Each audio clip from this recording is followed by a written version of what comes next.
I'm Scott Buren, co-founder and one of 3 project coordinators for the J. Sherwood McGinnis Junior War Peace and Justice Project.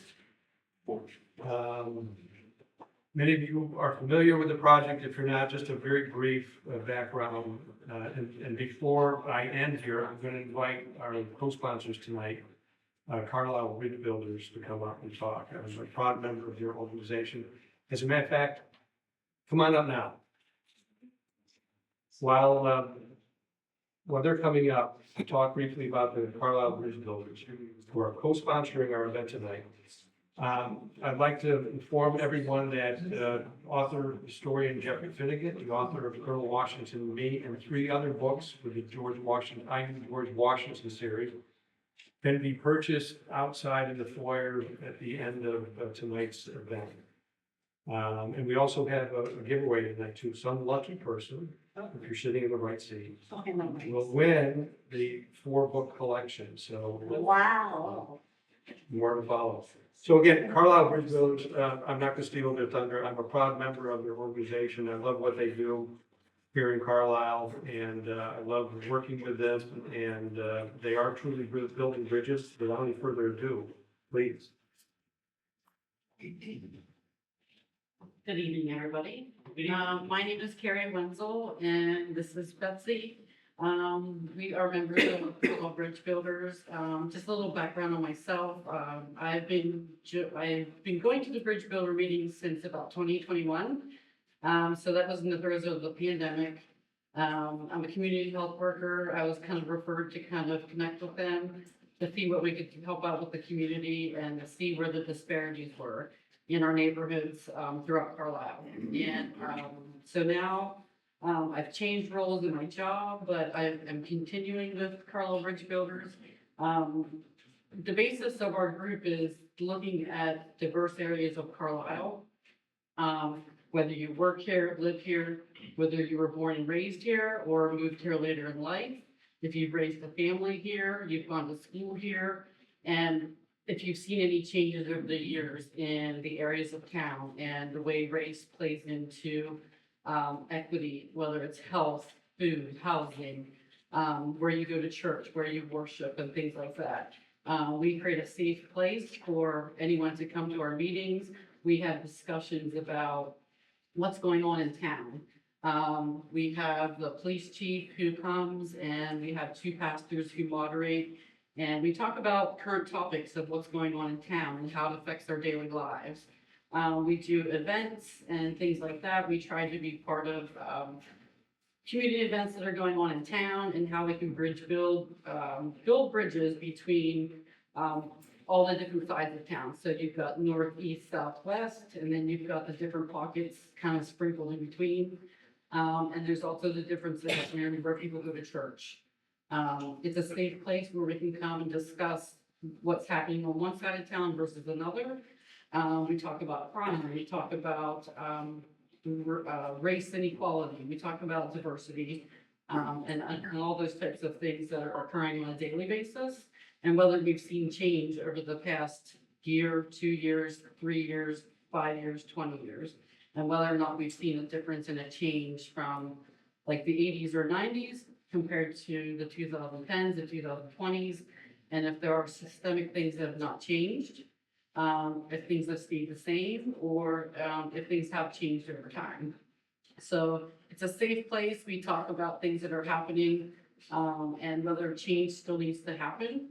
And we partner with a lot of other community organizations. We work with Dickinson College. We have people come and do presentations, but overall we find out that although there's differences, whether it's income, jobs, education, and things like that, we find out there's a lot of things that we have in common, and we like to talk about those things and have discussions about that. And this is Betsy. Yeah, so we live in just a unique place here with the War College, this wonderful historical museum, and Dickinson College. And we invite anybody to come to our meetings. They're held the 2nd Saturday of every month. So I think it'll be maybe December 15th, I think, located at the Bible Way Church, which is right across the street from the YMCA. We also have a website, carlislebridgebuilders.at gmail.com. That's the email address. So if you have any interest in coming, we invite anybody. So please join us anytime.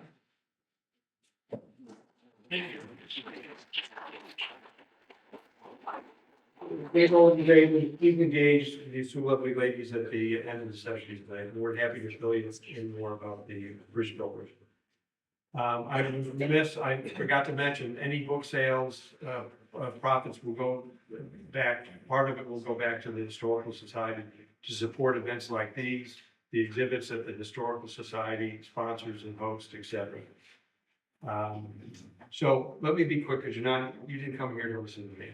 But I do want to say thank you for our co-founder, Sherwood McGinnis, who, with his vision, he was a peace builder, career foreign service officer, who saw something that was needed and started about 3 or 4 years ago, and here we are today, 36 venues later, and still going strong. And he's been a beloved friend, colleague, and neighbor, and we're joined tonight by his widow, Jocelyn McGinnis. She's in the room somewhere.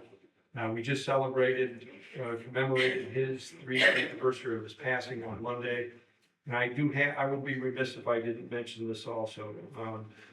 We recently lost this weekend our current project director, William Flavin. And so it's a little bit of a sad week, but we're not here to be sad tonight. We're here to be uplifted and tell you about what a wonderful country we have. And we have some wonderful guests here.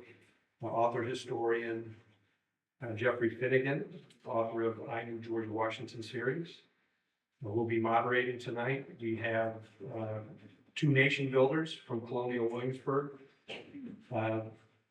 Daniel Cross, George Washington, has been there for several years, and his enslaved valet, William Lee, who is a active duty Army chaplain. So we have really an amazing cast of performers tonight that will, I think, bring you into a very rich dialogue in history. And I don't think I need to say anything more. Lorenda, did I miss anything? I think we're good. Time to be quiet. Thank you once again for coming. Enjoy the evening. I think you'll relish in the moment, and there'll be a Q&A period at the end of our session. Enjoy. Hey.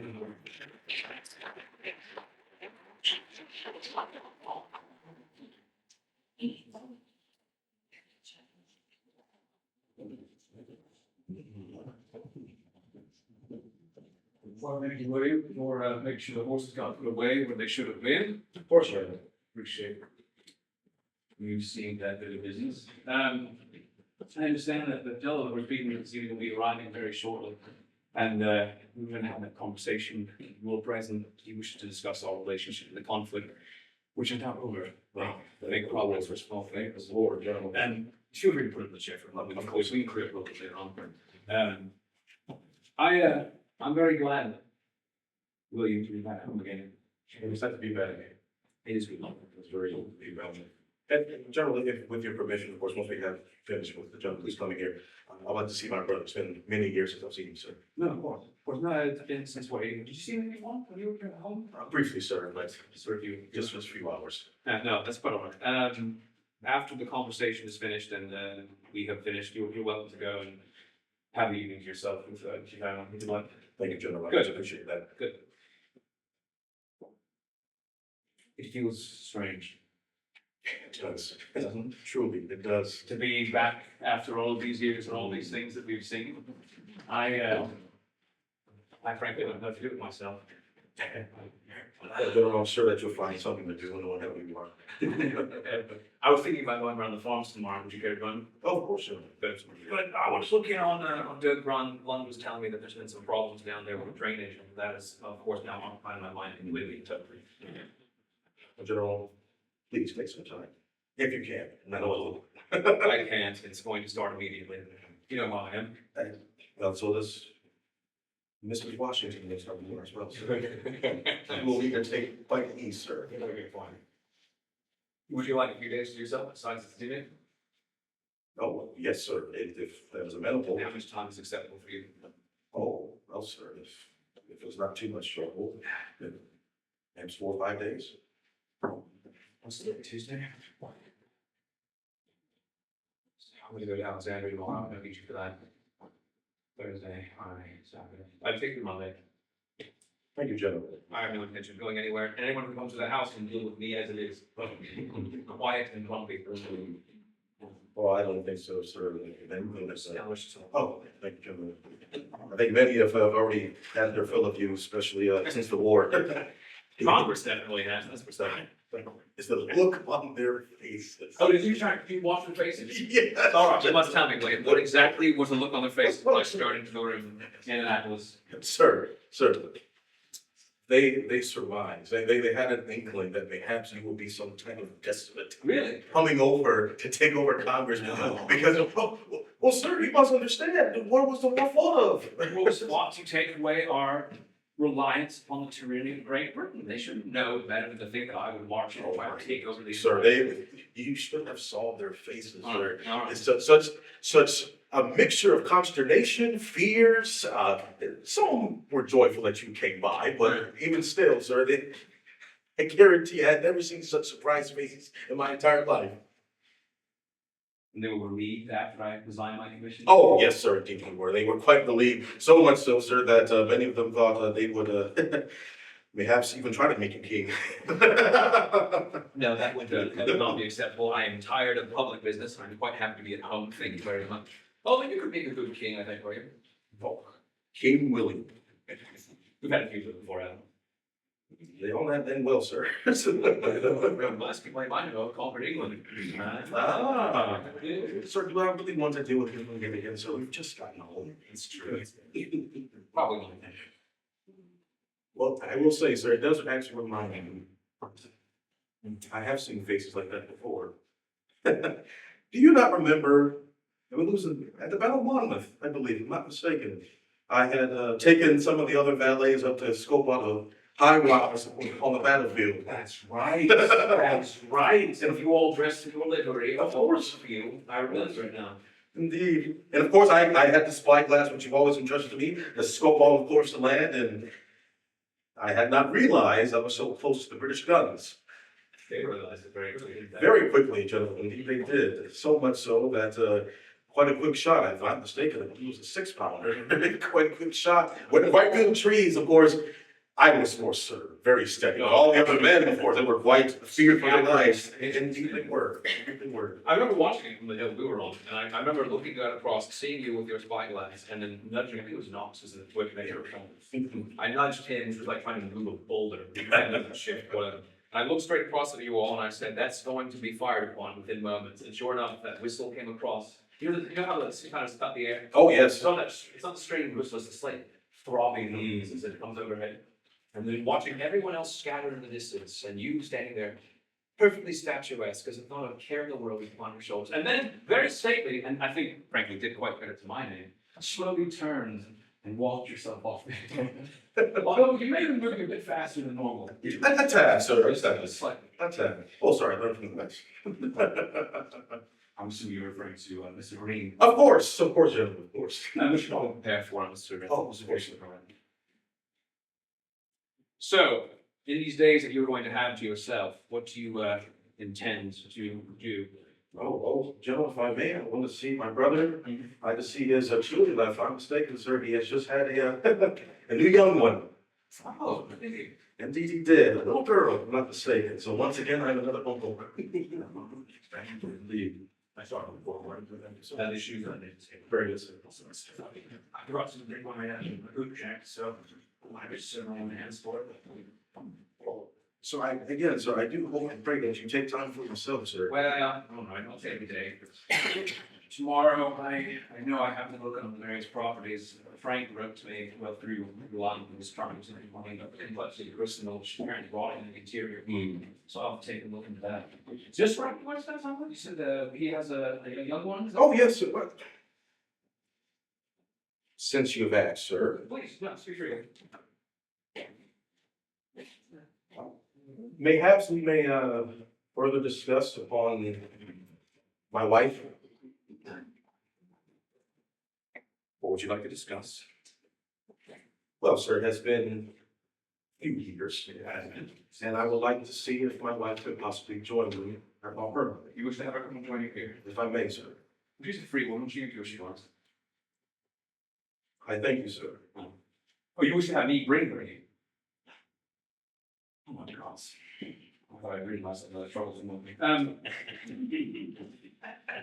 If you can guarantee now, we were having this conversation, huh? Really? Well, so we have just returned home. And you have asked me what if I desire anything else, and if I wish to have company with anyone else. You're right. Oh. It is so, it's as meaningful to me as it is to you. The rest assured, General, I will make sure that she does not cause any trouble. No, keep her out of the house. If she wishes to be employed in business, then we will find a place for her, and I will ensure that my wife sets aside a decent salary to pay her for her trouble and time. Would you prefer to have a house set aside for you as well? A small door will suffice, sir. I'll see what I can do. Oh, fine. I'll write a letter today and see if we can bring her down. And Thank you so much. anything else? No, sir, that's more than enough. Good. I'm going to see you a bit of business, and as soon as Finegan arrives, allow him to come in, and I will be with you momentarily. Make sure you clean things out before he comes in. Or two. Good man.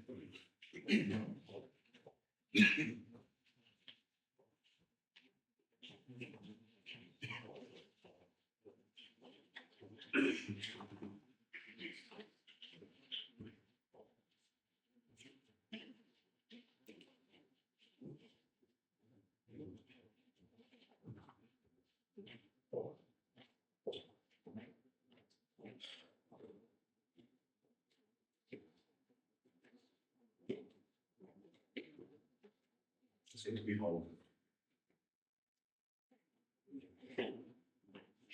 Mr. Finegan, yes, sir. Please, if you would. William, or is it Bill? William, sir. What's your preference? William, sir. Bill. I'll stand. You're quite sure, sir. Oh. I'm not General Washington. Well, sir, but sir, you have just enough respect in this house to be willing to listen. Thank you very much.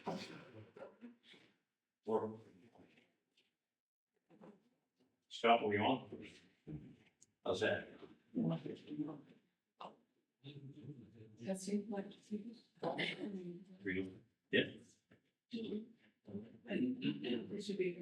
We're on? Good. Yes. So, William and General Washington didn't have to worry about the microphone in this thing. And it's an absolute pleasure to be here and share our story and be able to read our slide on the book that we wrote on this absolutely incredible relationship between the most famous man in the world and the man that he owned. And that relationship that grew over time.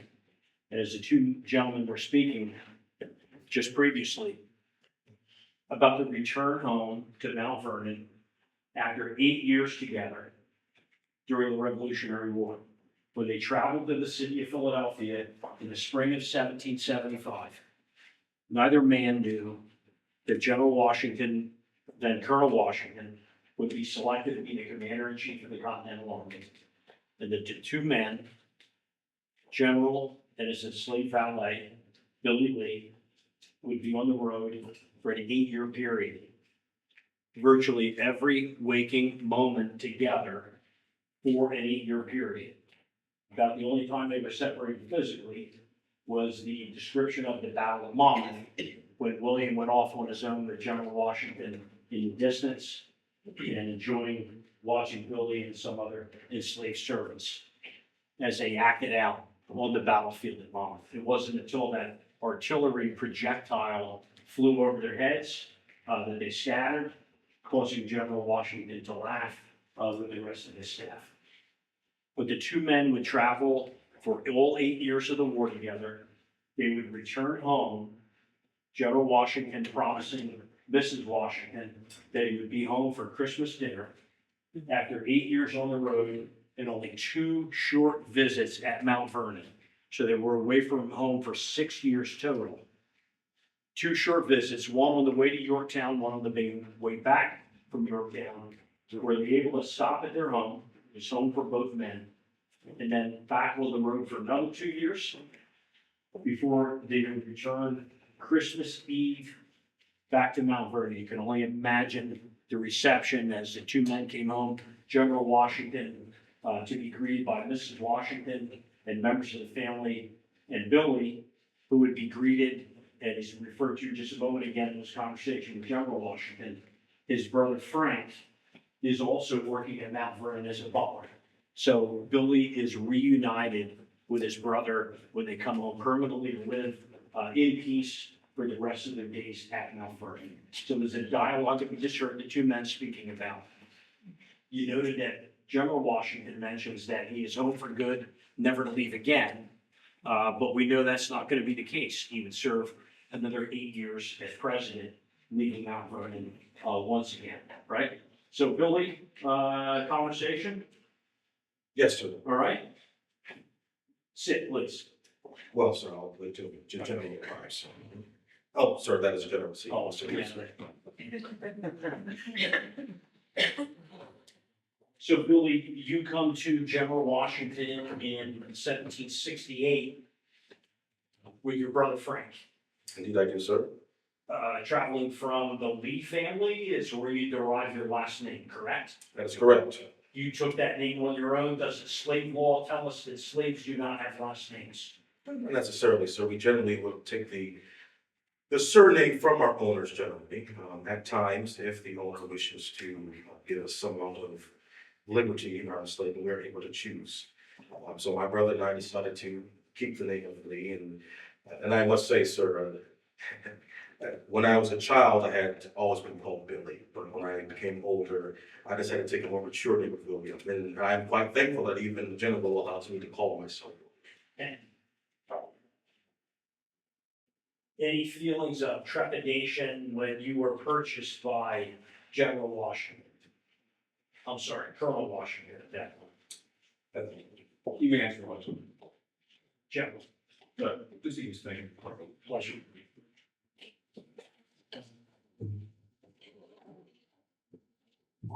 Finish the question for you. Yes, move focus.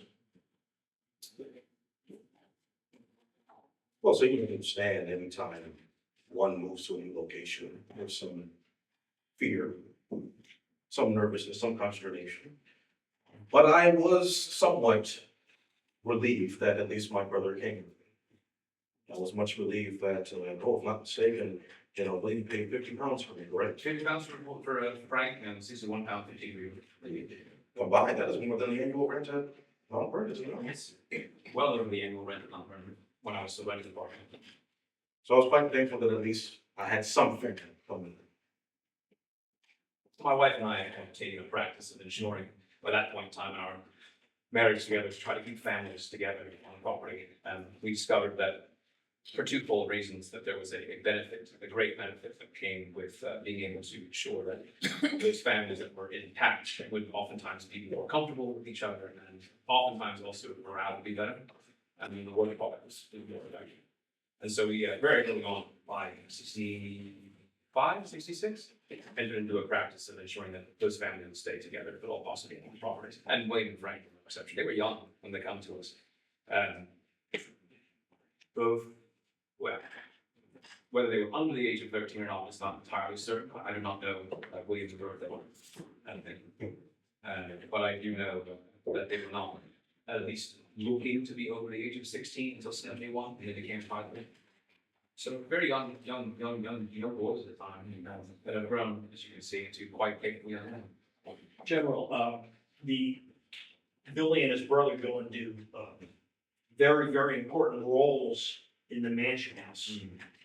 Frank as butler, Billy as your valet. You knew something about their capability before they came to Mount Vernon. These are two of the most important posts for the enslaved community that works in the home. A few things. You have to understand and you know this, Mr. Finegan, and friends, you all will probably be aware of this as well, that the reality of our world is that everything is interconnected. Everyone knows everyone. Our society is not very large. There's about 250,000 people living in Virginia around the time when I acquired William, if you don't count the slaves, about double that if you count them. So that's not a very large, expansive community. And so the world that I and my wife and that William work in is even smaller. And so you know things, you hear things, you learn other things. William's former owners, John Lee and his wife, second, as is often the case in Virginia, there's many second spouses because of the nature of Providence. But John passed away quite, not unexpectedly necessarily. He was not a young man. But when he passed away, it became very quickly evident that the property was going to be split up, at least significantly, due to the amount of debt that was crushing his estate, which is very common in Virginia. You all know, everyone's in debt. Don't make a comment very about it and keep to yourself like we want to know if you're in debt, but you know everyone's in debt. I'm in debt. I was in debt in those days. 1,800 pounds of debt in the project case over 4 years. And I'd only been farming for a very short time. You can imagine how much more John would have been. A lot. He was a Lee. Lees are inferior, not apprentice. And they tend to spend their money as soon as they earn it. Oh, you being the son of a section, so it's a very nice, happy person. Well, sir, you well know generally like the finer things. I know you do. So John, when he passed away, his wife had to split up the property. And so the two boys came up for sale, Frank and William. The details of that, I do not know all the intimates of that circumstance in the family. But a few things stood out to us. One, they were accustomed to the household. And William, they showed, from what I understood, a great deal of adeptness. They were very close to the family. Very close to the family. I won't say anything more explicit than that. There were questions, so if you wish, so please feel free to elucidate. Related to the lease, Billy and Frank are. I will not say that explicitly, so I do not know, but you said it, not me. I, at times, wonder if his wife did not wish to have a reminder in the house as she was about to be remarried. And so when the two boys came available in that estate sale, my wife and I thought it a worthwhile opportunity. I did not have people in the house for the most part. Most of our house servants in those days were from my wife's first husband's property. And so it seemed appropriate to begin to acquire individuals for our own estates. And they were young, they were in a position of trust, they were experienced in the past and things of this nature. And so we thought it would be worthwhile bringing them on as waiters initially. And they served in that capacity for what, 3 or 4 years? 4 or 5 years? Well, that time, so. Began taking on duties, Ricci, my wife's head waiter, he taught Frank and William those things. You also had some experience courses at the time that you can answer. You agreed to be well. Thank you. But some experience with horses too. So that's what lent a bit more towards the potential for being a valet. I did not have it immediately set aside as a valet initially. I was just testing the water, if you would. I had no particular need of a personal manservant. I had never had an enslaved man with me permanently before that. Off and on, but not permanently. I did not grow up with some the way some other men in my time did.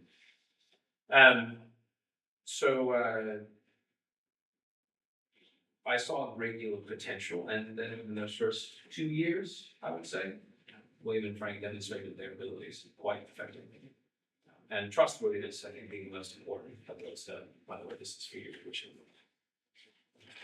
Thomas Jefferson refers to you as the finest horseman of your age.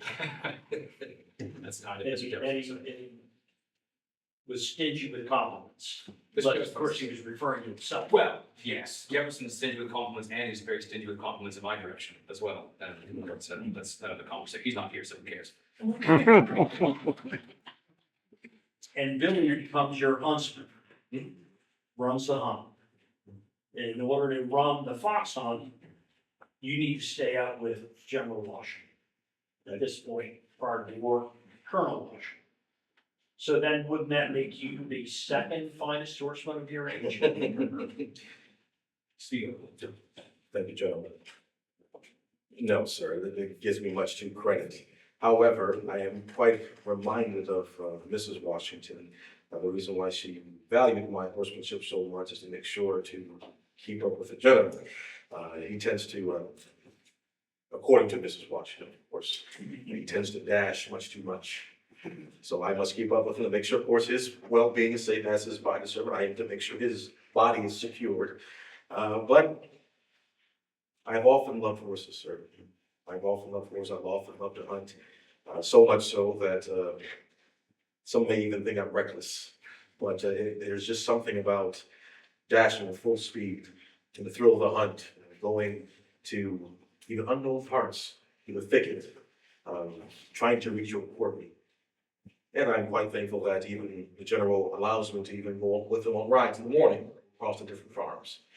I'm not certain if I allow you or Mrs. Washington insists that you come there. There's been a few times I've tried to get away from the fellow and he just catches up very quickly immediately. Your words, General. Quite a bit. During the war, you're an armed slave. People uneasy, Oh, it's illegal. Technically. If I may, General. The general is very particular. Maybe not that frequent, but it's all to go. When we were gone from the war, there were many of those who had to keep tending of Mount Vernon. And Mount Vernon is, of course, over thousands of acres, many different farms. And when the general was away, there were men who tried to poach upon his land. Now, suffice it to say that there are far more of us Negroes than there are of his hired hands. So it was quite advantageous that the general allowed many of us to be armed. And of course, given that I am his body servant, I am to be armed. Heaven forbid that we were on the field of battle, he perhaps lost a sword, perhaps lost the pistol. I must have a spare for him.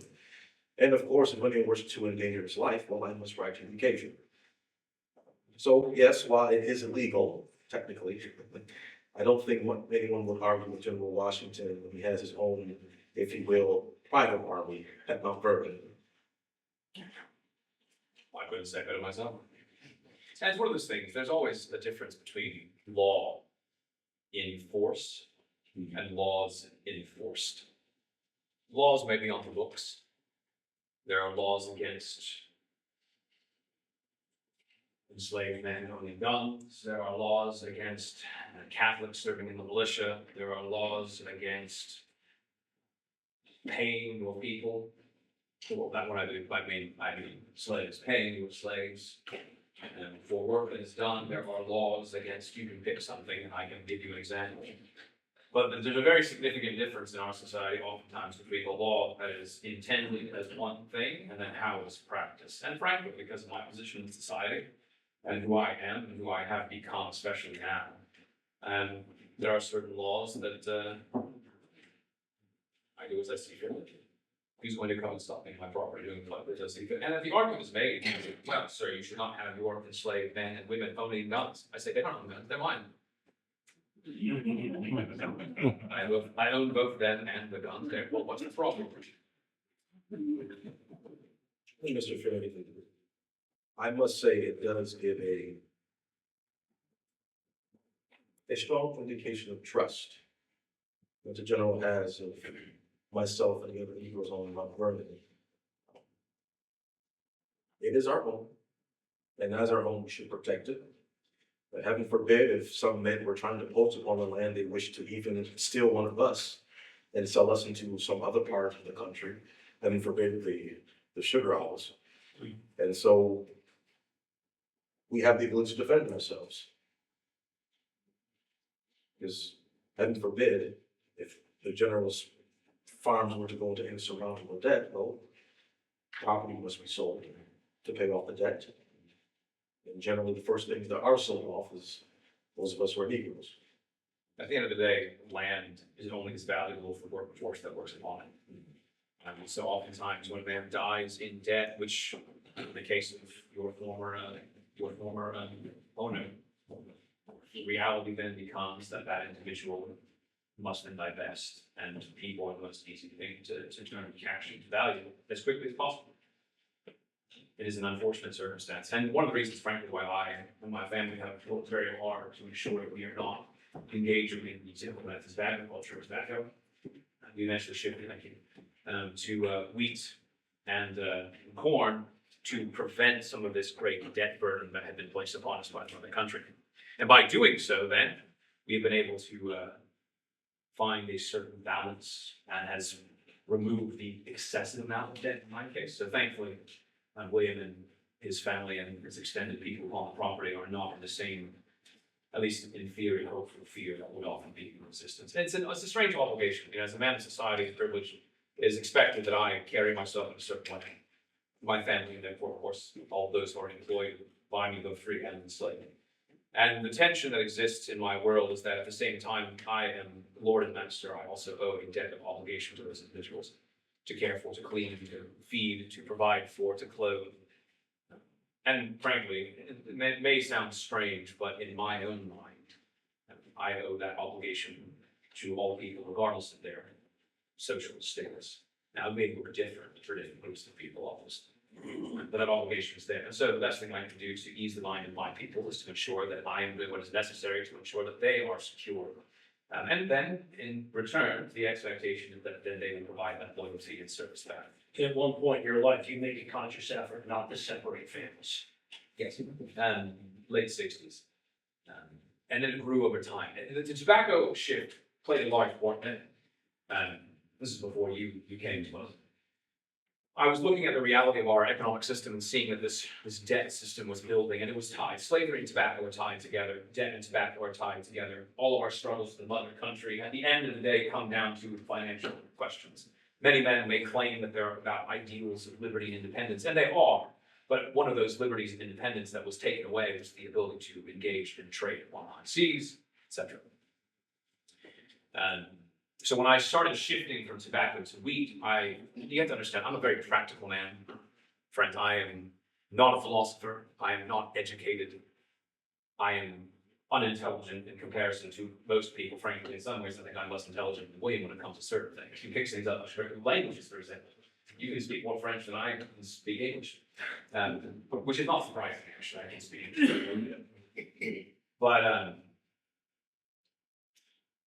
when I began shifting from tobacco into wheat, it became very apparent very quickly that my properties wouldn't grow tobacco well, so something had to be done.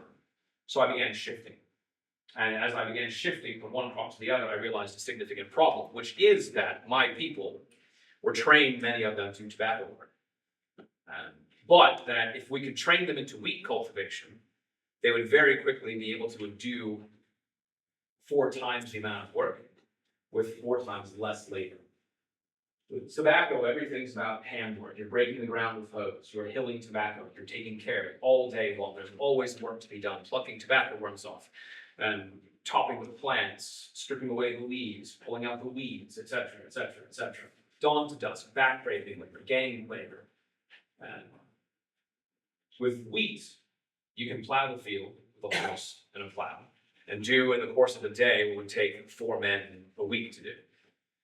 Right there, it saves labor. It changes the entire scale.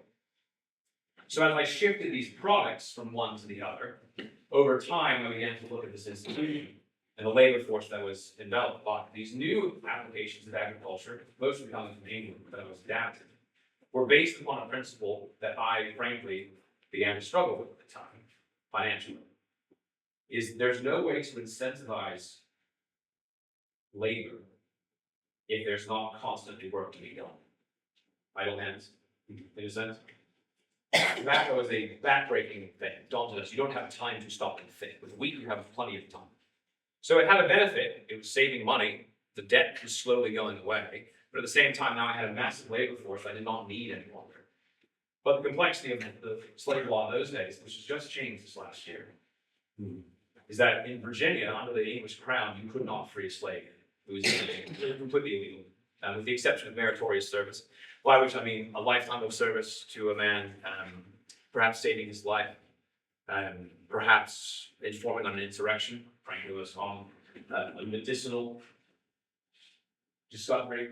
And then the owner would have to go to the governor, the governor's council, and petition them to have this individual manumitted, and only the governor would be allowed to decide whether that person was free or not. So there's no path of manumission in Virginia under the English system until most recently.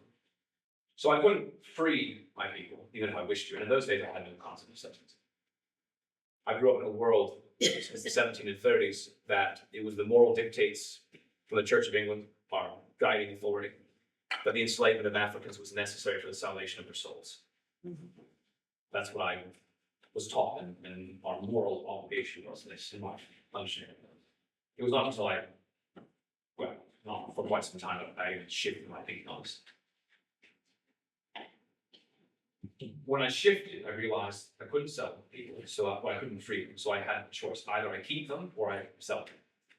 But by that point in time, many of my people had married my wife's children's people, dower slaves, brought to the property from my wife's first husband. She has life rights to them, by which means that she has the use and management of those individuals, but no actual ownership of them. They belong to her children, technically, and now her grandchildren.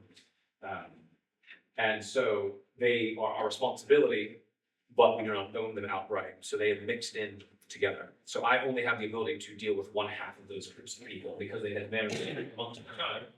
Then that one side, if I freed or not freed, I sold off my property because I didn't need them any longer, then we're splitting these families and the morale workforce goes down and you see the same problem.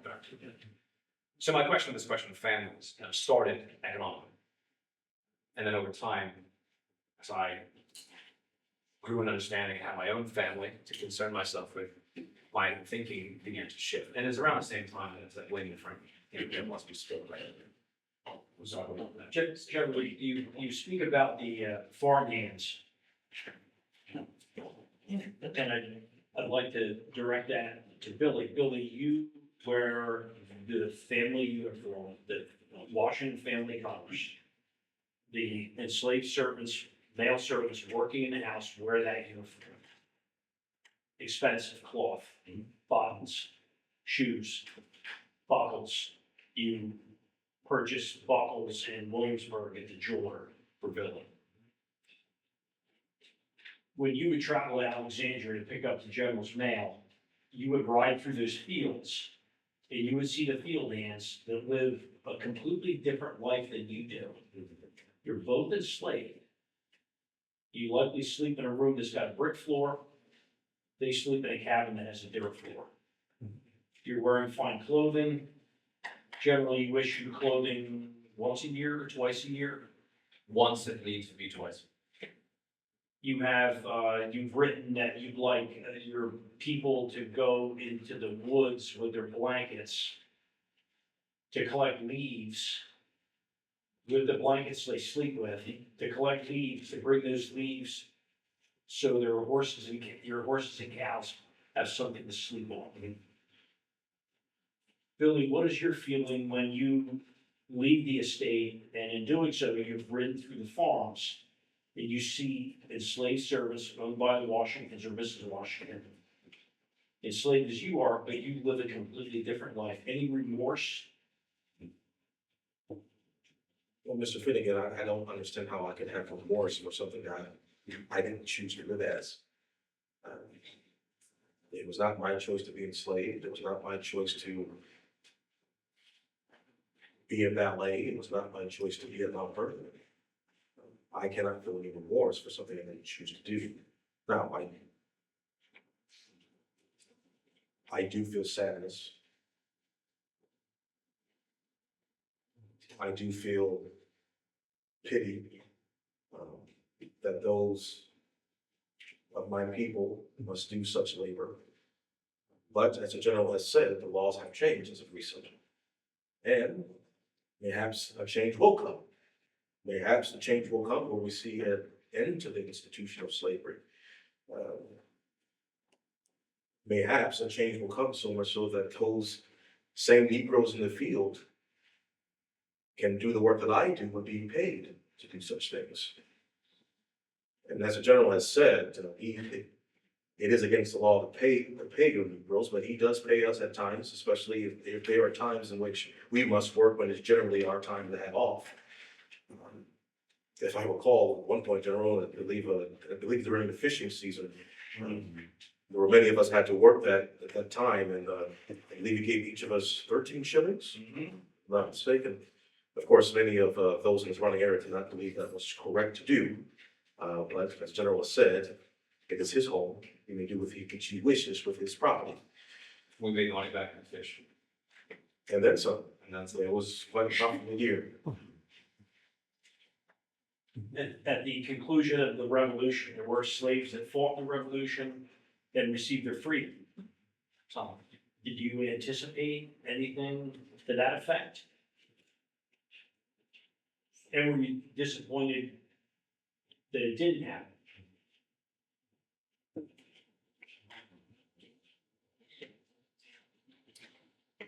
So the war took a lot from us. Our blood, our sweat, our tears. I'm fortunate and I'm glad to be able to have served General Washington at this time of need. Indeed, some Negroes were able to get their freedom. Some, especially those who fought with the British, were able to get their freedom. A difficult freedom, as it were. It is still, even if a Negro is set free, it's still very difficult. One must still procure a freedom paper. One must always prove that they are free, heaven forbid that they are enslaved once again. There's always those. They changed the law last year in Virginia. Before 1782, you could not free a slave in Virginia without the English spoken before. And one of the things they changed in this law, which I am glad of, I support it, is that any man or woman who owns slaves now, at any time, for any reason, may free them according to their conscience. A law that I think passed with at least somewhat support from those members of the government, what got through. The common man may not agree on it, but at least enough men in government did. The complexity with it is that there were caveats to this law. Specifically, that any individual who wishes to free one of their people must put up a cash bond equal to their value. Which in and of itself may seem insignificant, but it is not. That's cash in hand to the government, oftentimes plus interest. So the intention of this law is to allow for those individuals who have lived underneath one status of complete dependency into a state where they are now expected to live on their own with no prior experience having done this. Not that they are incapable, do not misunderstand. Many are skilled tradesmen, many of my people are very, very skilled. But they have not been expected to purchase goods, to develop relationships, to find these different things the same way. And so in order to prevent them from becoming wards of the state and the people having to pay for those individuals, it is believed that it is correct and for the man who owned and benefited from that labor to then bear the burden of caring for those individuals until they are established in their world. For those who are too old or too young to work, under 16 or over 45, they are to have double that value placed. The problem now, of course, is back to our good old question of debt again, is that so many men in Virginia and women are so burdened by debt that in order to free someone, they must have cash on hand to free them. And that cash on hand to free them doesn't exist in many cases. So it's a thing that I have been struggling with myself recently. As the war has ended, my opinions on this institution has shifted a significant amount, to the point that if I could, I would quit entirely of Negro bondsmen. But there are complexities to it. Billy's dedication to you during the war, has that affected your outlook? I have not thought the question before.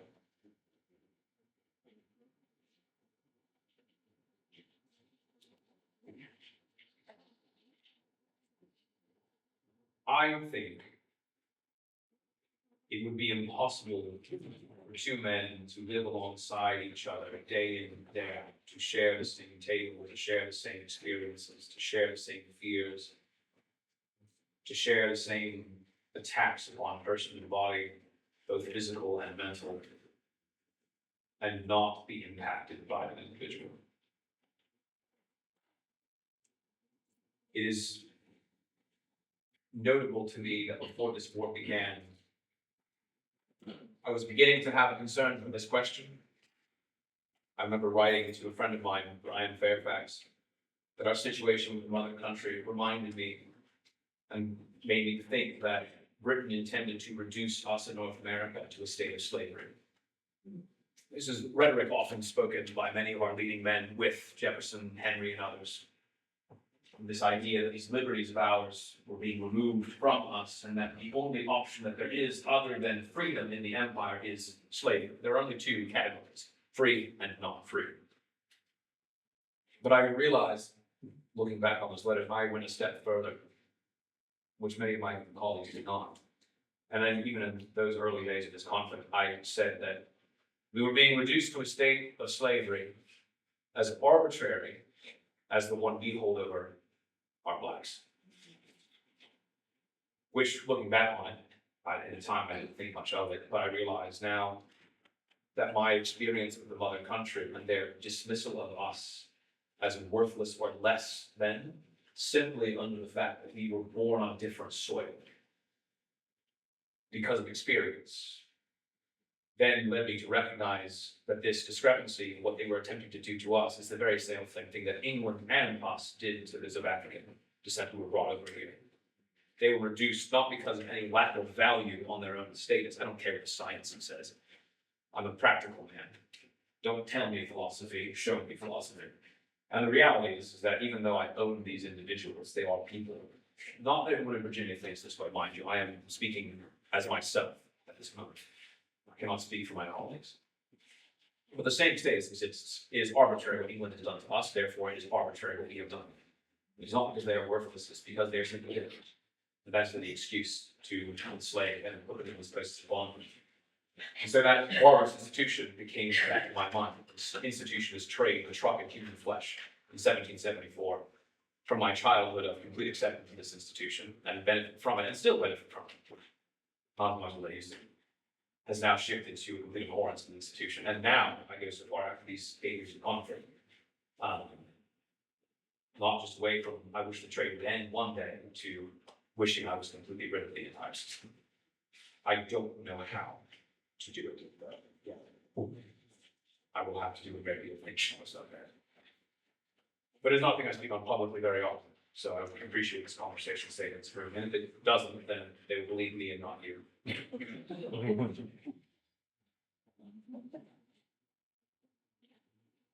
William, you seek permission from the general to be married during the war?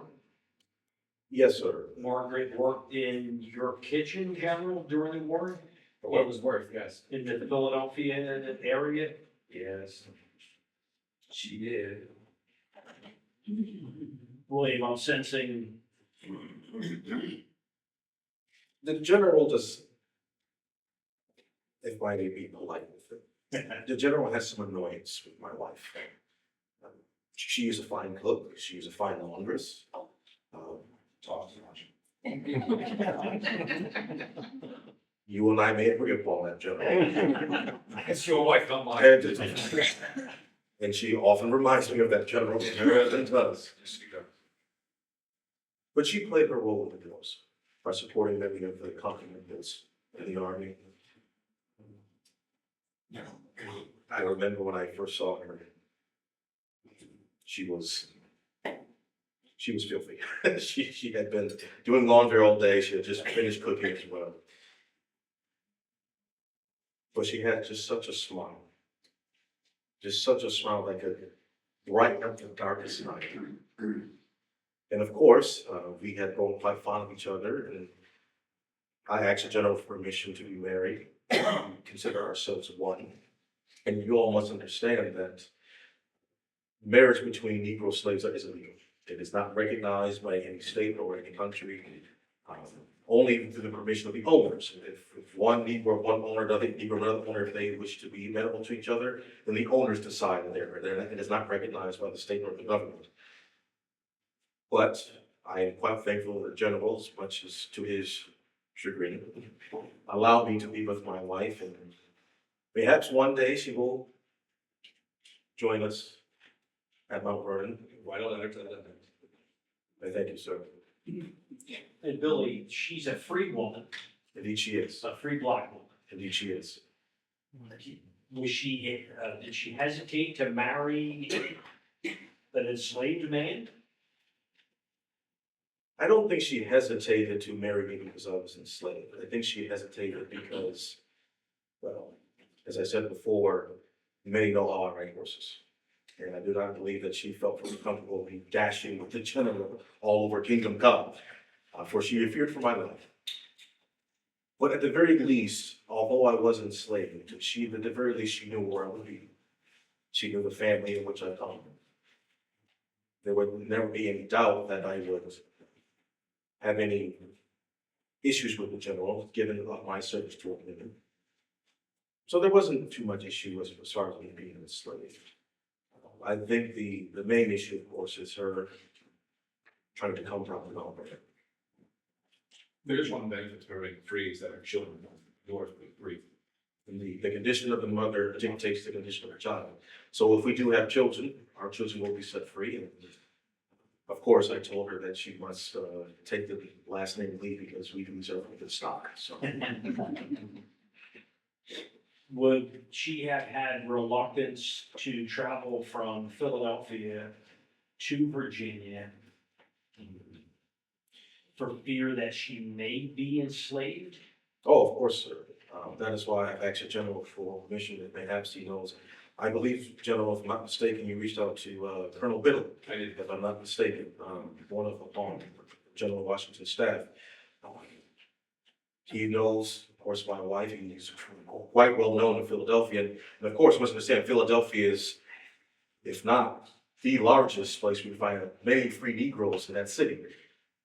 So there would be, I pray in past, perhaps there would be even a way by, I believe the safest way, if it is amenable, by sea, by boat, by river. It's the fastest, the safest way. So that would mitigate many of the risks that she may have to go through. The reality is, the circumstances, a freed, or not freed, a free black is under the same threat that an enslaved one is. In fact, sometimes worse, because if you are not known in an area, people oftentimes will suspect that you are moving without permission. So you must have your papers with you, but even papers can be forged. So the question sometimes has been, are these legitimate papers? And so there's a certain amount of danger that comes with it. The danger, frankly, would not be so much in Pennsylvania. It would be once you cross the border in America. Pennsylvania they haven't changed their laws already, they are changing their laws. There's been discussions of it, that they will allow any enslaved person who lives in the state of Pennsylvania for 6 months is made free automatically, whether or not they are from that place or not. So it would be unlikely that she would have to go to Pennsylvania, but again, Maryland has no such law, Virginia has no such law. So protection would be required, which means expense, which means I must find a way to ensure that she was given safe passage. So I would not wish for ill to come to her as much as I do not like her as a person. She is a valuable human, and therefore worth my time and effort. But that applies to you. I thank you, General. No, you're welcome. As long as you know, I will continue to complain about this until the day I die. Sir, that is a risk I'm willing to take. I know. Troublesome was the word that you used, General? That was the word I used in the Life Society, yes. Very still in. She knew her mind, and she's okay. And Billy, you have the freedom, the general gives you the freedom to fetch his mail in Alexandria? Not freedom, sir, liberty. There is a legal difference between one's freedom and one's liberty. One is considered free, and General does allow me to read from time to time. If you have read anything from St. Augustine, he's often said that, of course, when man fell, they had not lost their freedom, but they lost their libertas, which means that their enslavement to God just shifted to enslavement to sin. And so, although I don't have my own personal freedom, he does give me liberties. So at times he does even liberties, not only to go fetch his mail in Alexandria, but perhaps even to ride upon the horse around Mount Vernon. Again, to even see my brother and his family as well. So I do have some liberties, sir. And he was also trusted. He's demonstrated trust. I've given him my purse at times to do business for me. I know that I can send him anywhere I need without any issue with it. So same thing with his brother Frank. Frank holds the keys to the house when my wife is gone. I don't even let my nephew Lund do that. No one should trust that man. General, if I'm not mistaken, I remember of a call when we were away, of course, during the war. If I'm not mistaken, the British warship Savage came right in front of Mount Vernon, You must tell the story, I guess not. if you allow me, sir. I'm still not happy with Lund. Oh, and sir, I will not let you forget. Good. In that case, tell the story away. Let my anger against my cousin burn, please. Did not the Marquis de Lafayette inform you of Lund's actions? She did several times. The warship Savage came to Mount Vernon. British warship. And of course, upon the Maryland, there's the Virginia side and the Maryland side, of course. Upon the Maryland side, the captain was just raising all the farmland, raising the villages there, raising the buildings, and said he would threaten to do the same thing to Mount Vernon. Well, the general's cousin feared for the safety of Mount Vernon, which you have to admit, the general was understandable. It was stupid. Very much general. He decided to parley with the captain of the Savage. And therefore, he went upon the ship, and many of us that go, perhaps you may say, will stop the destruction. But instead of having a military parley, he decided to furnish the captain with chickens, with spirits, with other foodstuffs and items from Mount Vernon, and not least of which, of course, 14 Negroes escaped to the Savage. Of course, when, if I may, General, when the Marquis, of course, informed the General of this, I distinctly remember that the General got very quiet. And that indeed terrified me. And he was writing a letter ferociously to his cousin, Lund Washington. And it was not a very happy letter, to say the least. But of course, he received his reprimand as appropriate, but the general may have different feelings involved. He still draws a breath, never really appropriate. So we were quite feared, of course, of the safety of course, not only Mount Vernon, but of course, many of the family members in which I have one. But by God's grace, Mount Vernon was spared and came home to it with bone and peace. So rather they burned the whole thing and give him one chicken. That's what you wrote in your letter. I wish you had burned it to the ground. He's all right, it's fine. I'll get over it. We'll never get the end of it. So it must have been a wonderful Christmas season. You arrive home, your last encampment's in New York. You bid farewell to your officers at Francis Tavern. Billy, I'm sure you're there for that. Into New Jersey. Congress is seated in Annapolis, Maryland. You arrive there, the Congress is seated with hats on, a display of the fact that the civil portion of our society trumps the military portion. Absolutely. You give your address, you exit the room, you re-enter the room with congressmen now standing, hats off, right? You've conquered the world. Your only wish is to go home. You become the modern Cincinnatus at that point. I'm humbled by association. Cincinnatus being the Roman general who wins and just desires to go back to his farm. That day you become the modern Cincinnatus. You arrive home Christmas Eve. It's said that you were out riding all of the other much younger men that were with you. I don't know whether Billy stayed up, but you were so anxious after 8 years to get home. I could just imagine making that turn, senior candlelit mansions, smoke billowing out of the chimneys, 8 years on the road, sleeping in foreign homes and tents and beds that are not your own. It must have been an incredible feeling. And Billy, for you, as you had mentioned, your brother Frank now has children, right? The Lee family has grown. So for both men, quite a homecoming.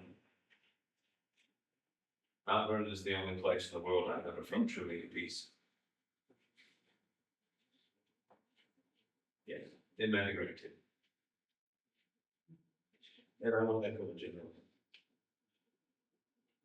From the coldness of Valley Forge to the heat of Monmouth, scorching heat. Terrors of Brooklyn Heights, the fear that will be rooted in conspiracy. Conway's cabal. The threat and the Seneca conflict with those New York. After Waxhaw. That's word. It is good to be home. Stability. Not having to always be fearful one's life, not always to worry perhaps this will be the one battle, the one time in which a stray musket ball will hit you. There have been times where even I've seen a general ride out in the middle of battle. And of course, they stashed right with them, but I thought to myself, well, if this is our last, then let it be a glorious one. When you live on that field, I learned at a very young age, in my own military experience, we were born. But the only way a soldier, in my mind, can function in battle is to accept the fact that your life at any moment is required. Providence guides and dictates my actions, whether I live or whether I die. The only way to function in that way is to accept that fact. And the truth is that if I accept that fact, then anyone else who comes along with me must accept that fact equally. And that is a great burden to place upon someone. It's not one that I felt, it's just the way my mind has been accepting of the circumstance, but it comes to my attention now to recognize the amount of potential cost that might have on me. If I may, Mr. Finegan, make a suggestion.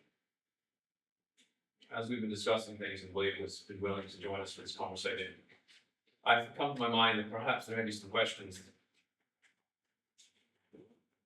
that you may wish to ask of him or he may wish to speak to you that it would be easier to do if I were not present. This discussion of home and coming home and what that means has made me think on this a bit. So if it is not unacceptable to all attend, I think I may step away for a few moments and allow you to direct the conversation. And William, you have my permission to speak freely on any subjects you wish without any fear of repercussions.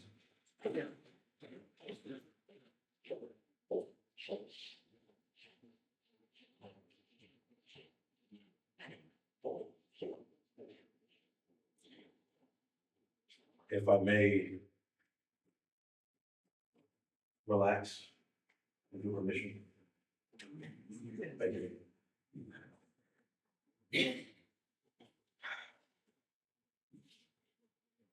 Mr. Finney, I thank you for your time, sir.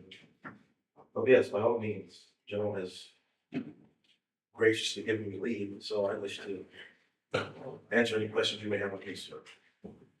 So the war has ended in your home. What is your anticipation going forward? Serve as the general's valet, maybe in a different capacity? Continue my work, sir. I will say this. I'm quite thankful for one that we were able to come home. I have seen many things. I have seen things that many Negroes at Mount Vernon will never even get a chance to do. Going off to battle, which, rest assured, I don't think I want to go through that again. But just being to meet different people, being able to go to different locations, being to all 13 colonies, I mean, for the most part. Seeing, of course, the development of the Continental Congress, seeing the different laws being made, you must understand that, of course, we Negroes, we are a living bear. and then we are nowhere. We are the ones who stand by, we are the ones who wait up on tables, we are the ones who hear different conversations. We are the ones, well, we're in the room where it happens, essentially. But it is nice to be home.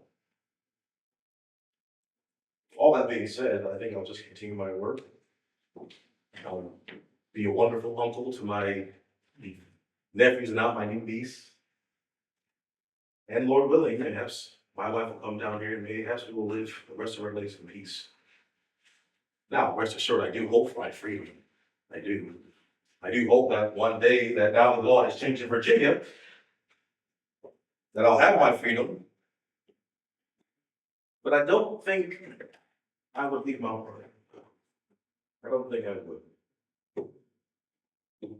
As I said, that is a place where I felt most stable after these many good years. Frank is there, his wife Lucy is there. Doll is there, Hercules. Many of them. They are all family. And as I said, I must continue to do my work to make sure that Mount Vernon does not go into any sort of insurmountable debt. Heaven forbid that the creditors come knocking. He wants to say, well, we'll take that one.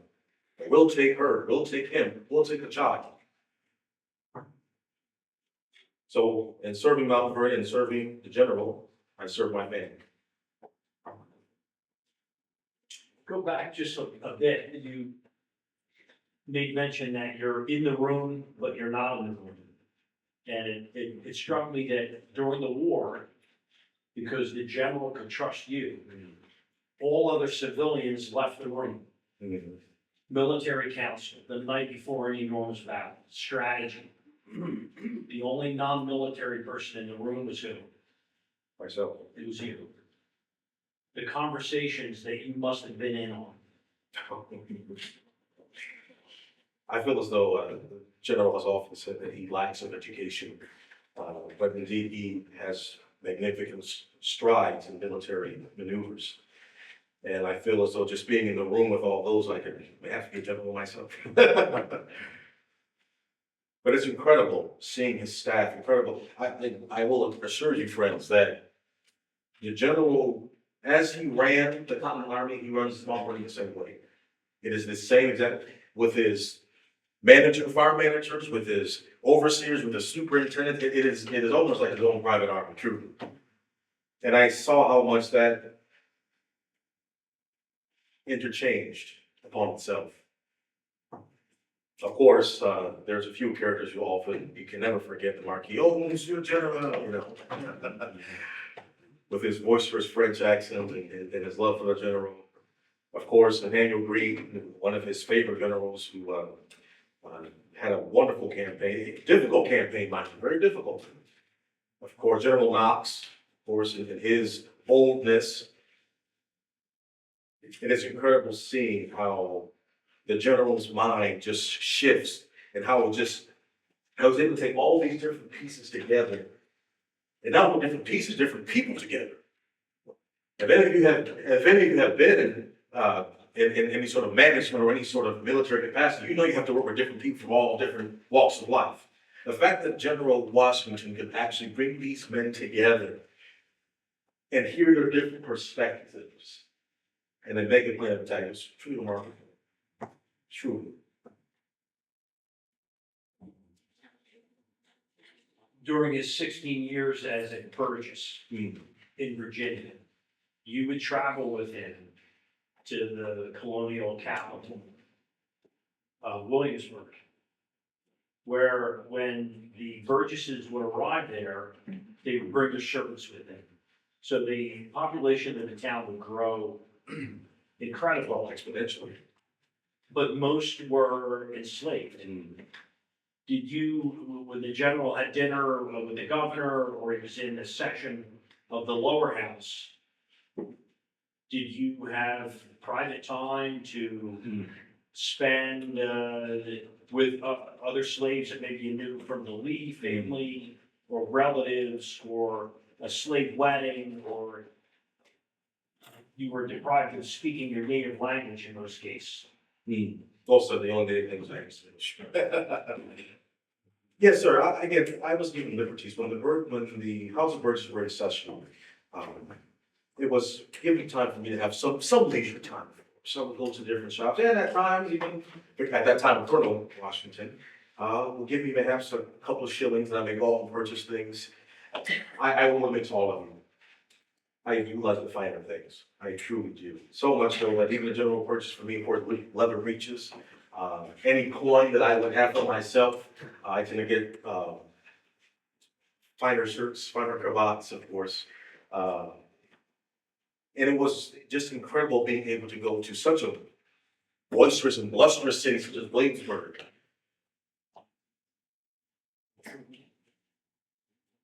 But I also saw the differences between what goes on in Williamsburg and what happens on Mount Vernon.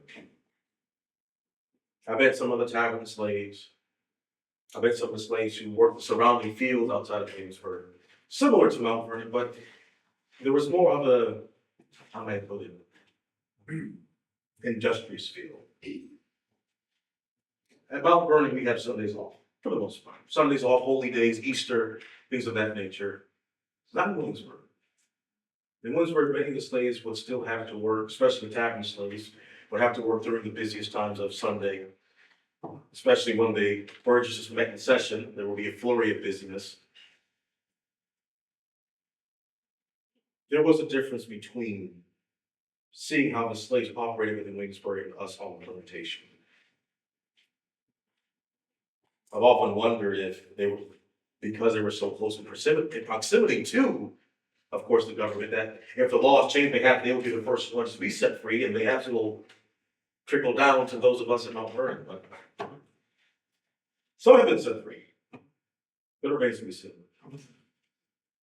You mentioned Mount Vernon, from a distance, the house looks large. I've been fortunate to visit. When you get up close, it's not that large. You are under the watchful eye of both General Washington and Mrs. Washington while in the house, as is your brother Frank, even though he holds a very important position. Yes. The expectations from the Washingtons are very high. Yes. The general expects, he is a particular hard worker. He truly is. And for that, many of us at Mount Vernon at times seem as distant, as cold. But one thing I noticed, especially being on campaign with him, General Washington expects everyone to work just as hard as he does, regardless of your station. I remember at one point, one of the field hands had busted his arm. It was within a sling, could not break, and it was very difficult for him. General heard that this slave had busted his arm and could no longer make the leave. So General Washington came out of his home, inspected the slave, took the rake, put his hand in his pocket, and began raking leaves. If I can do it with one hand, so can you. If you can eat with one hand, you can work with one hand. That was the mentality General Washington had. And again, he believes everyone should work as hard as he does. That is why I often, many will say that, oh, General Washington, he's a planter. He's not a planter. A planter is someone, a gentleman of means who has other people manage his properties. Other people plant his crops. General Washington does not have anyone else plants. He goes out there in the field. At times, I have seen him even take off his own waistcoat and coat, and even do that when the smallpox epidemic hit. Many of us, we could not work. He was out there within the field. He expects everyone to have the same work ethic as he does. And as I said, some of us do not share that same work ethic, but he expects this of us. And that is why I said he works Mount Vernon just the same way he does his army. Truly he does. To that point, I'm sure many of you are well aware that Mount Vernon is spread across multiple farms. It is a plantation. And of course, I have seen many of the Negroes in the fields work. Unlike other plantations that I have seen, now, please don't misunderstand me. General Washington does still employ the whip when necessary. When necessary. But he feels as though that he should be punished if we have an infraction, again, more of a court martial, if you will. Again, from his time, of course, in the French and Indian War, and of course, after the Continental. So if one of us were to do some type of infraction, it would not be an immediate punishment. He would inquire. What was the scenario? What was the situation? What happened? Did something break? Did someone not give the correct orders, et cetera, et cetera? If I recall correctly, there was only one Negro that the general severely punished. And quite frankly, he deserved it. I cannot recall his name, but there was one Negro who will always run away. And not only would he run away, but he was very prone to violence. And not just to, of course, anyone he was working for, but even to us fellow Negroes. Very violent man. So much so that the general, when the next ship came by Mount Vernon, he told the ship's captain, "You are to take this man and sell him to the Caribbean islands. And when he's upon the ship, as soon as he is upon the ship, you lash him with the irons. Because not only will he possibly run away, but he will try to kill you." That was the only one I can recall who the general severely punished in that manner. The general believes that there should be punishment, surely. But he believes that punishment should come from the, as I said, the withholding of liberties. Mayhaps that we cannot go see our family members for Christmas now. Mayhaps I cannot go to Alexandria. Mayhaps that we don't get a extra ration or two. So he is slow to employ the whip, but he's still a very strict disciplinarian. And I truly believe that is because of his time in the military. Surely you all remember during the 7 Years' War, when there was mass desertions left, right, and center. The colonel, he wished to have many of those men not flogged. But hey, that is a price of desertion. And he has that same disciplinarianism when he comes to Mount Vernon. But as I said, the general expects everyone to have the same work ethic as he does. As challenging as that can be sometimes.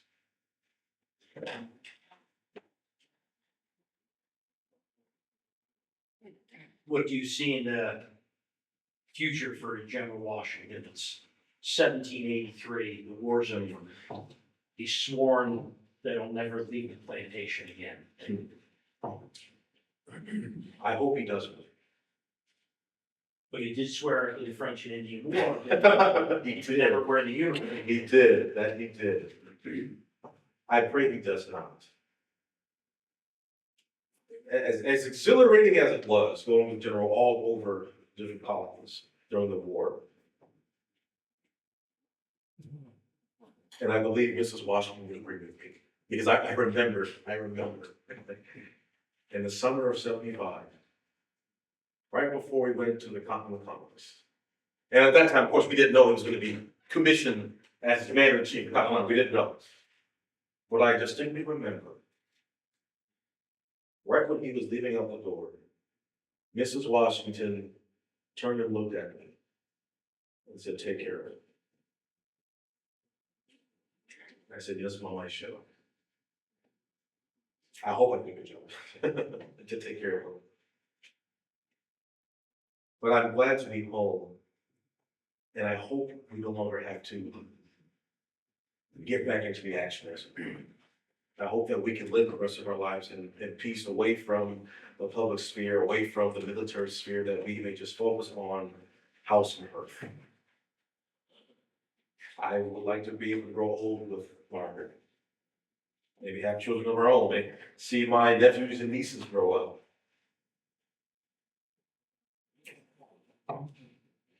I think the general has had enough of the public sphere for a while.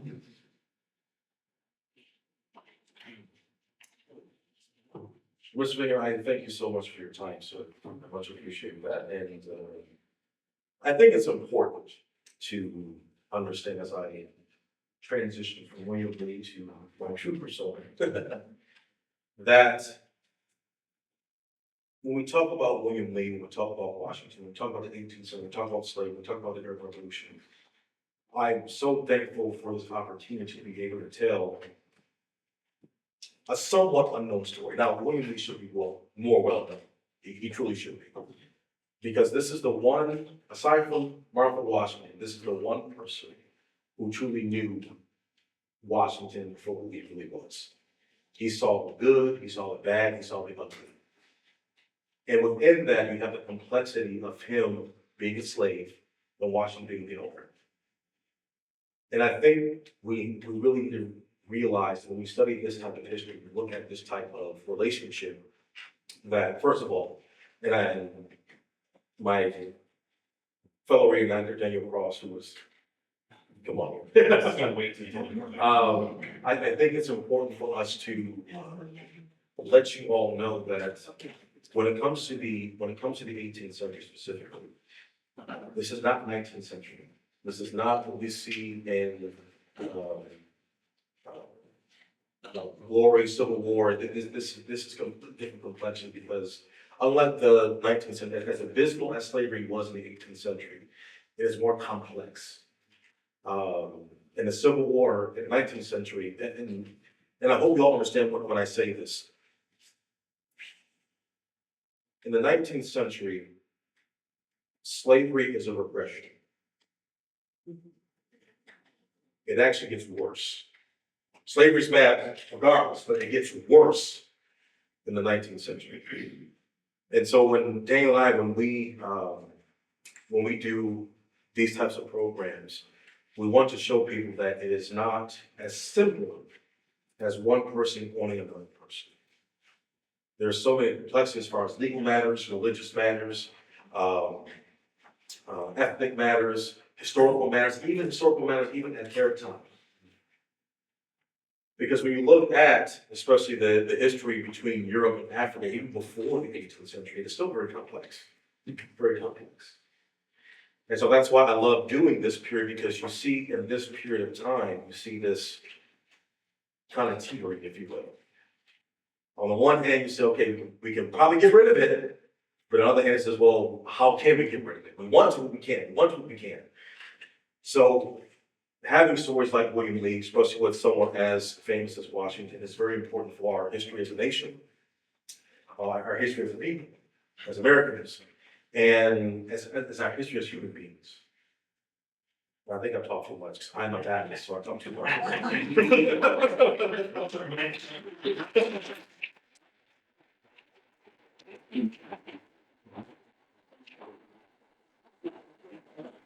I'm gonna just tag on what Joe said, which is absolutely correct. One of the things that is so important for us to understand as people, I think, as American citizens, and the history that we have, which the country was founded in this institution in many ways. You know, there's lots of complexities as to why, but the truth is there. We talk about the progression of the 19th century, and it's very true. 19th century slavery, again, we all agree, it's horrific, no matter what capacity it looks like, but it becomes much more aggressive and brutal physically. 18th century slavery, the way, when you look at Washington's writings about this, though there is brutality there, especially in the Caribbean islands, sugar plantation slavery is some of the most horrific things that you will ever see in the history of mankind. Florida, South Carolina, the indigo that goes on down there. Virginia and north of there, and Virginia kind of has some of this too, there are places of abject brutality. But it's almost a psychological brutality more. There's more of a psychological destruction and reduction of someone's autonomy that goes on in the 18th century, which then paves the way for what happens in the 19th century.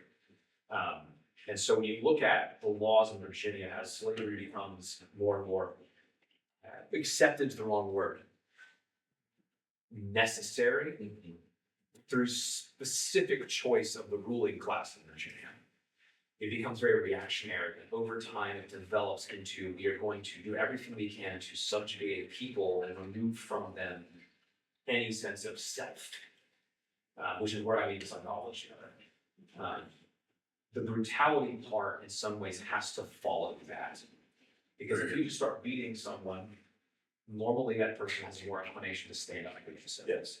But if you've reduced them to the point where they cannot, you think they can't think. And that's the great thing sort of about these kind of individuals. One of the things that's cool about Washington, and because he is so famous, we actually have oral traditions of some of his people who speak very honestly at times about what they think of Washington, good, bad, and ugly. And there's some pretty ugly stories in there. And that's why these stories are so important to look at, because they're hard and they're difficult and they are incredibly uncomfortable. We debated when we were coming over here how to do that opening piece, because there's some things about that are very uncomfortable for various reasons. And so we would actually want to go that far. And when you're talking to him, you said. Well, yeah, and I think it's, and this, Daniel and I, we've known each other for years. We've known each other for years. We've done reenactment work at Holy Williamsburg together. So I'm very comfortable with portraying William Lee with him. As a matter of fact, he's probably the only Washington William Lee with, because he does a fantastic job. He just swallowed me again. And I also know that, and I've been doing historical reenactment for 15 years. So I've done everything from the American Revolution, Civil War, World War I, World War II, you name it, I've done it. And one of the things that I have noticed is that, and which is understandable, I can completely understand, is that there are not many Black reenactors. There's not. I mean, and I understand why. It's a difficult subject to do. And I have been asked many a time, and I've been confronted aggressively by fellow Black people saying, well, why are you doing this? You're disparaging our history. And I said, well, first of all, who better to tell our history than someone like me? And secondly, I tell them that it's too important not to do it. Because when we look at this period of time, and to Daniel's point, we look at the period of time and we look at this whole idea of beating down someone's psychology, basically destroying their autonomy. What's being talked about in the American Revolution? Autonomy, right? That's liberty, right? And so you can have that ironic dichotomy saying that, hey, we don't want to be slaves to England, but we still have slaves ourselves. We want to be autonomous, but we'll give autonomy to our slaves. So you have this interesting dichotomy that happens in this period. And it's one of those periods that I feel as though that I've really gotten into out of all the periods that I've done reenactment-wise, because of that very idea that this is the genesis when you have that idea, again, America being unique in this, with the whole idea of a autonomous people not being governed by kings, monarchs, et cetera, et cetera. And seeing how many Blacks felt about that. I mean, how did a Black person feel about hearing the Declaration of Independence, reading about the Constitution, to even our Articles of Confederation even. So I find it too important that I should not do this, too important that I can't do this. So that's why I really appreciate the invitation to allow me to do this, to work with Daniel. And as I said, it's fun to do because I just enjoy seeing people learn so much from it and going away saying, no, I'd like to do something from that. So that makes all work. I know some stuff to meet you right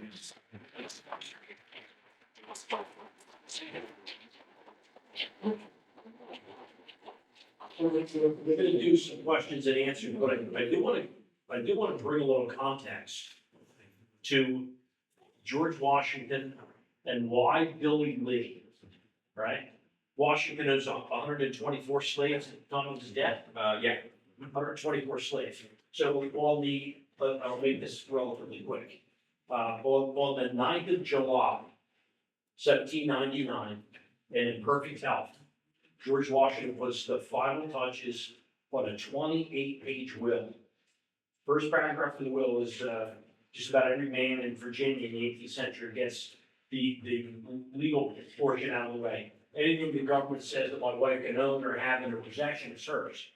Next, second paragraph, out of 28 pages, immediately. Upon the decease of my wife, it's my wish and desire that the slaves that I own in my own right shall receive their freedom. Washington just handed Martha a T-shirt with a big target in the middle of the back. Upon the decease of my wife. Then, and I'm paraphrasing, then he continues on with the complicated reasons why he doesn't want them freed until Martha's gone.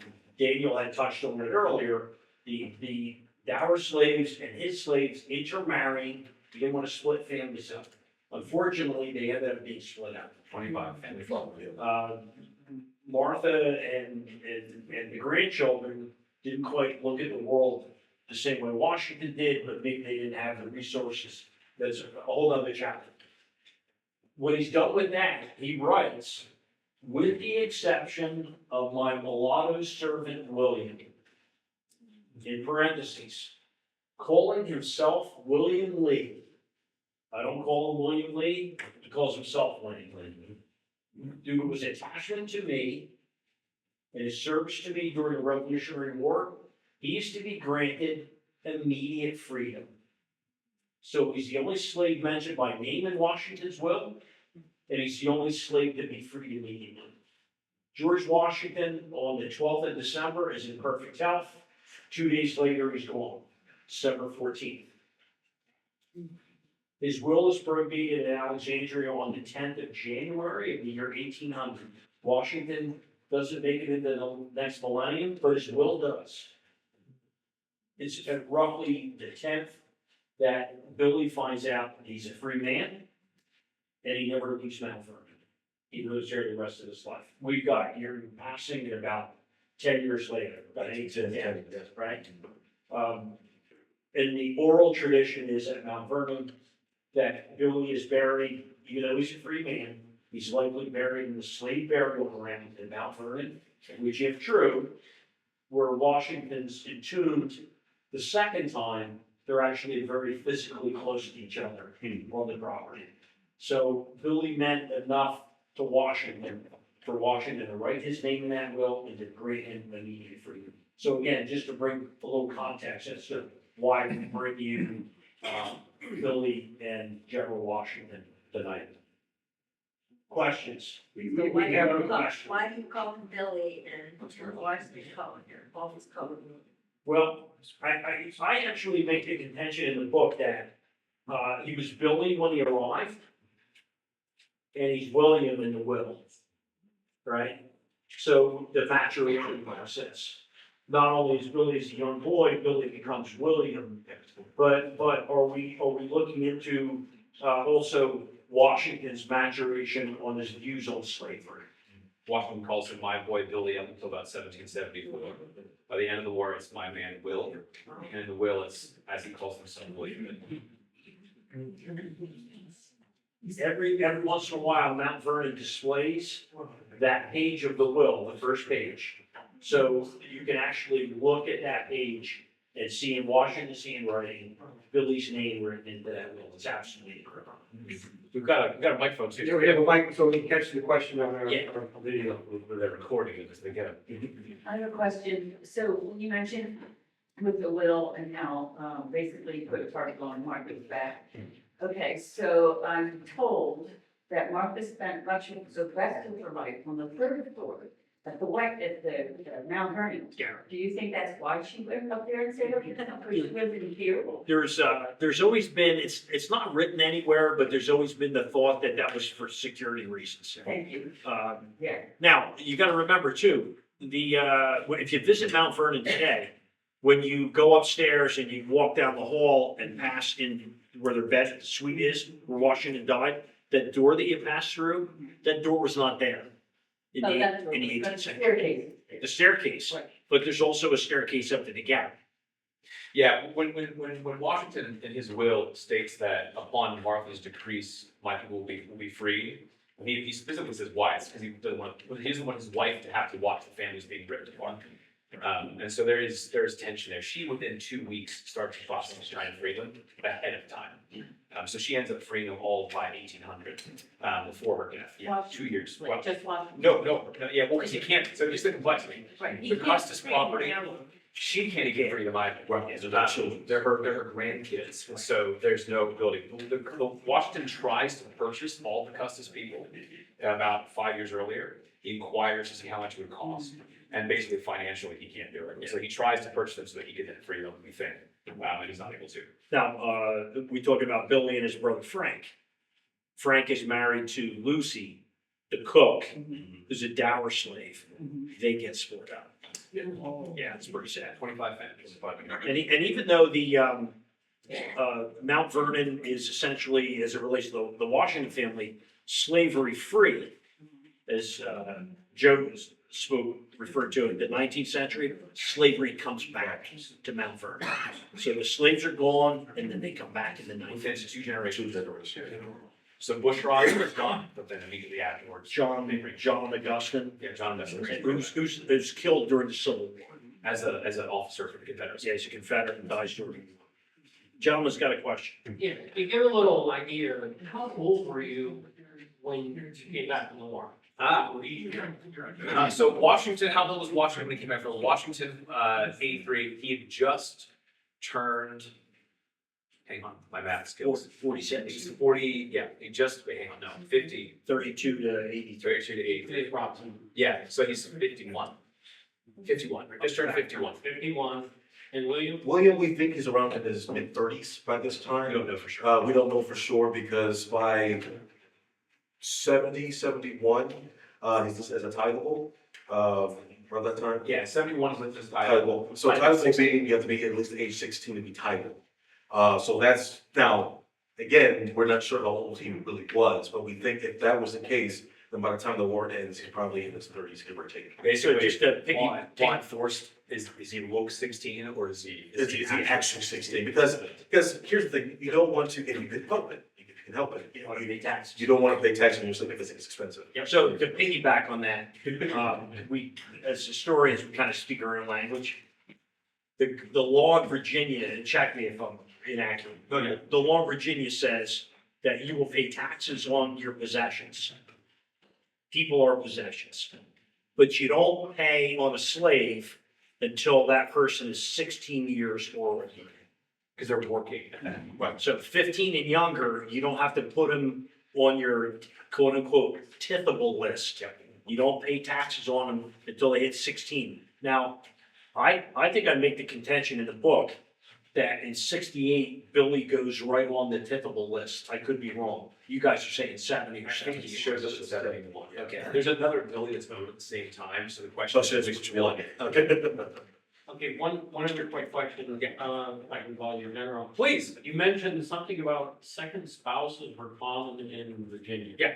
For some reason. Yeah, so Other reason. a little tossway. So Die fortunately, like passed crazy. away. So you oftentimes you'll see combined families, second and third families who've been married 2 and 3 times because their spouses passed away.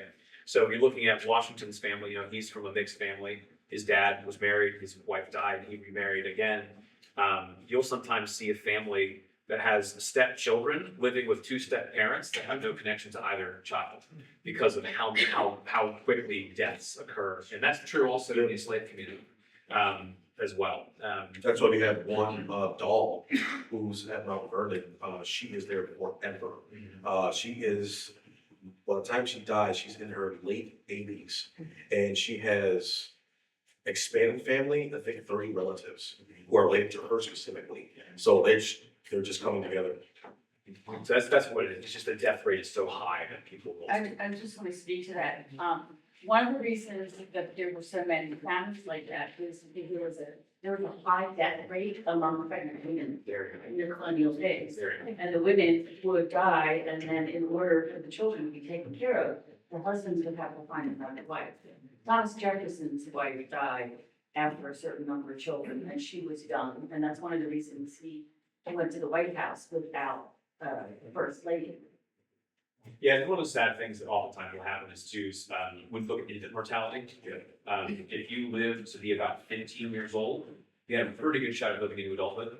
But I think it's something along the lines of like 60% of children at different times die before they hit the age of 5. Children are dying and teething in the 18th century.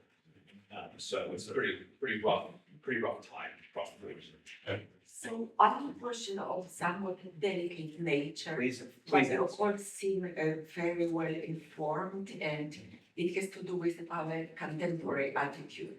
As a Yale graduate, I receive all sort of inside stories, and I don't know exactly the details, but one of the colleges is named after one of the rich people, landlords, slave owners.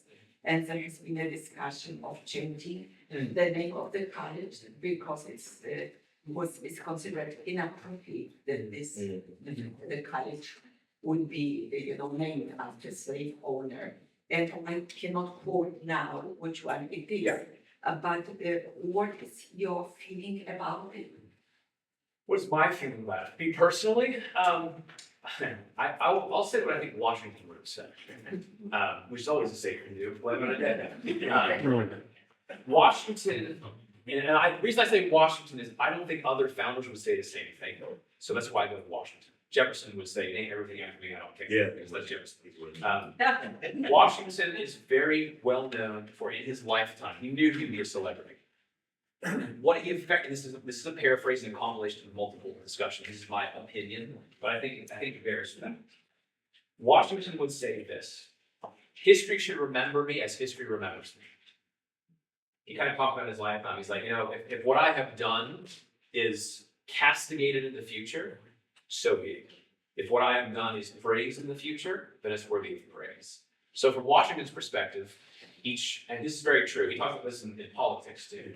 He says that, because to give you a perspective of his mindset and why I fall in the same category. Another thought, I know you have any thoughts on this too. Washington says, in his farewell address, that in the future of this country, there are several things we should avoid. This kind of ties down to a thing that Scott likes me talking about, too, virtue. We won't analyze it, but it's thought. Is that the future country should be dedicated to the understanding of virtue. I'm going to do it now. We're not going to end on this, but we still have a little bit of time, right? So this is kind of Washington, but it ties directly with what you're talking about. Virtue in the 18th century is not what we think of as virtue, lowercase v virtues. It is an actual concept, capital V. There is a virtue, and it specifically exists in government and those who are invested and involved in government. And they recognize 3 ancient forms of government, true, pure forms: monarchy, aristocracy, democracy, right? All of them have good, all of them have bad. Monarchy is the most stable government. It's the most prone to tyranny. Aristocracy can be very beneficial when those who are in an aristocratic perspective care for their constituency from a moral perspective, recognized by condescend. I mean that in a positive way. The 18th century condescend is a good thing. To care for those who are not as well off as me, because it's my obligation to take care. But then aristocracy also trends towards oligarchy, which is control and domination for the benefit of those few. Democracy is the most potential for liberty, but is also the most unstable, right? It's the most volatile potential. So when you're dealing with this virtue, what they invest in virtue is this idea that those who hold authority in government must care for their people over and above themselves. So in the early American thing, and Washington's a proponent of this, they have taken the crown of virtue from the single monarch, and they have invested it in you, which means that in this new American system, the only way it works is if you all care for your neighbor over and above your own interests and interests, especially if you disagree with them. That is the thing that's against human nature. That's why factionalism is the thing Washington ties to avoid political party, avoid faction. I'll get to your question. It's all tied between. Because it ties to this, is what is best for not just us, but you, and you, and you, and you, and you, and you. What is best? So when Washington describes these things, he's coming from this perspective of this capital V virtue that has now been invested. The crown has been taken from the monarch and it has been placed on the people, which means you have the same responsibility to care for each other as that monarch would. That's why he says things like, avoid national debt. Why should the children pay for the debts of our fathers?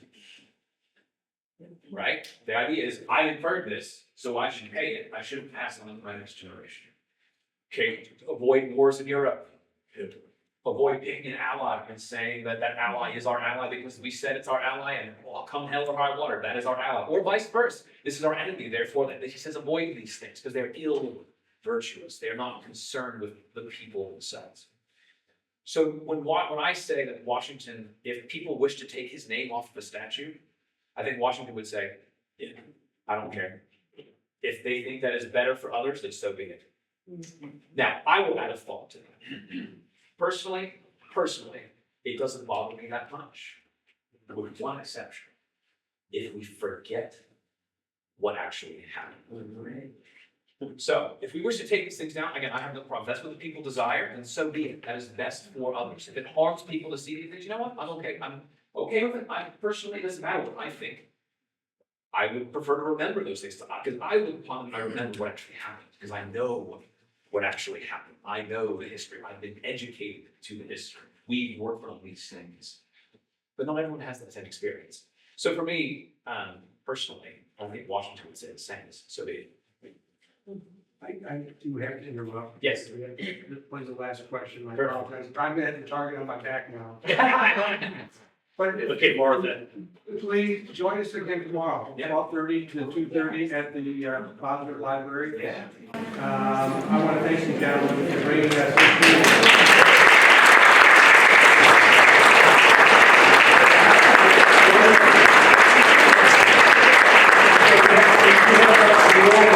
Look at your seat for a vote.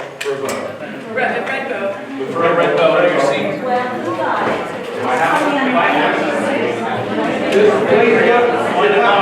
Please find that vote. Again, the books will be